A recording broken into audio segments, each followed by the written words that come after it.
Today is May 23rd, 2025, and right now across the United States, it's really quiet. And I mean really, really, really quiet. Now, obviously, it won't be as quiet as later when I'm about to be talking about this video, but the only things we got going on right now are just some red flag warnings along the Utah and Colorado border, and also some flood watches over here in southeast Kansas, eastern, northeastern Oklahoma, northern Arkansas, and southeastern Missouri. So we are going to be talking about the severe weather threat, flooding threat, and large hail and damaging winds, of course. Starting us off for day one, we do have the slight risk that is going from most of Kansas all the way up to Nebraska, northeastern Colorado, into Texas, over into Arkansas as well. This is quite a large risk, too. It's just this little weird, panhandle like thing on the slight risk. We also have a larger moderate risk behind it, not really a surprise, but we do have two different areas of larger risk. One down here in southern Florida, and also down here near New Orleans. We could be seeing some severe weather too.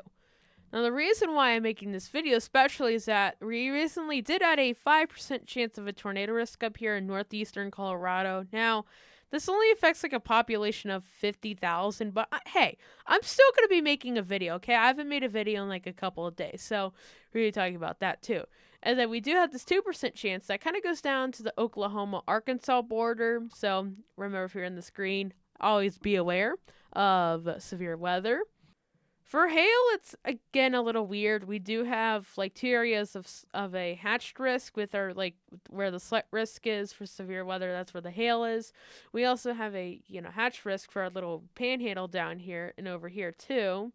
And then we also have our 5% chances over here near New Orleans and Miami, Florida. Damaging wind threat, it's mostly going to be a Oklahoma threat over here in northern to northeastern Oklahoma.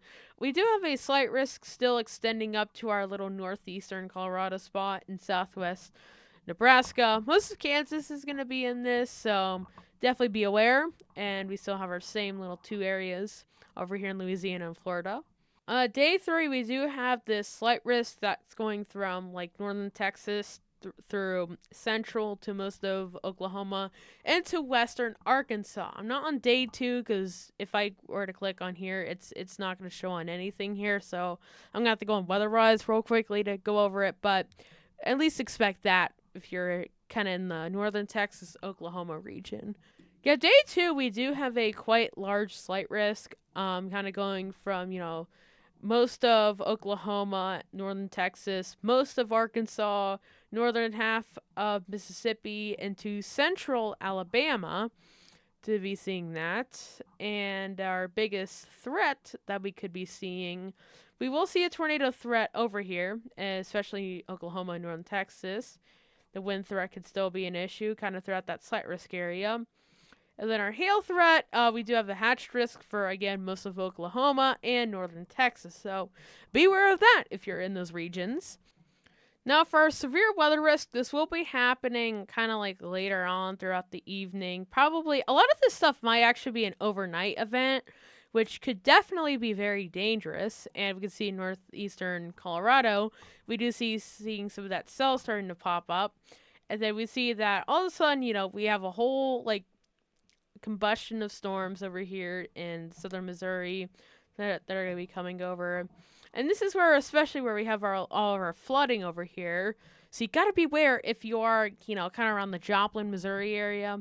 Beware of some flooding of that nature. Now, the ARRR model isn't fully over here yet as I'm making this video, but it kind of shows an idea of what we could be seeing for probably for the next 24 hours or so. Real quickly, I do want to go over flooding. Now, the area I was talking about, again, we do have that slight 15% risk area with a larger 5% risk around it. We also have a tiny little 5% risk of flooding around the Miami, Fort Lauderdale area. So, hey, you guys might be seeing flooding too, all right?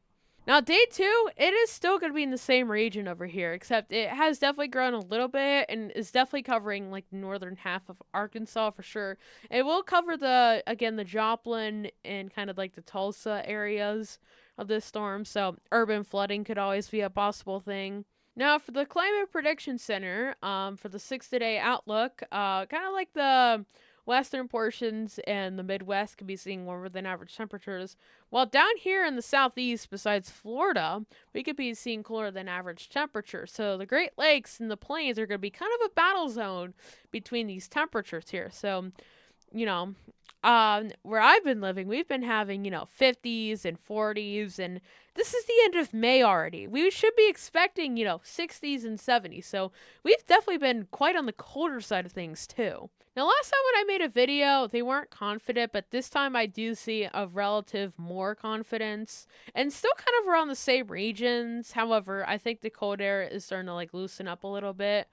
Um, Especially over here in the Northeast as some of that heat starts to turn in from the deep Northeast. So, get prepared for that. We will have a large amount of heats over here in California, so it could get hot quick.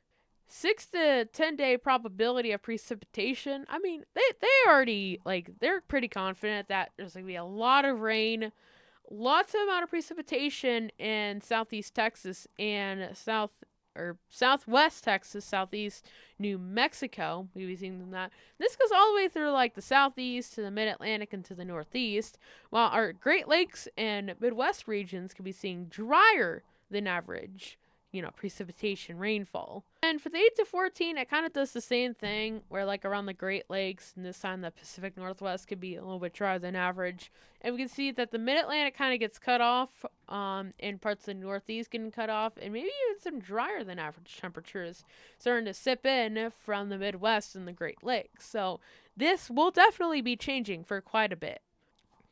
Now, I can see that we do have the storms moving in. And you can see down here over in southern Missouri, northern Arkansas.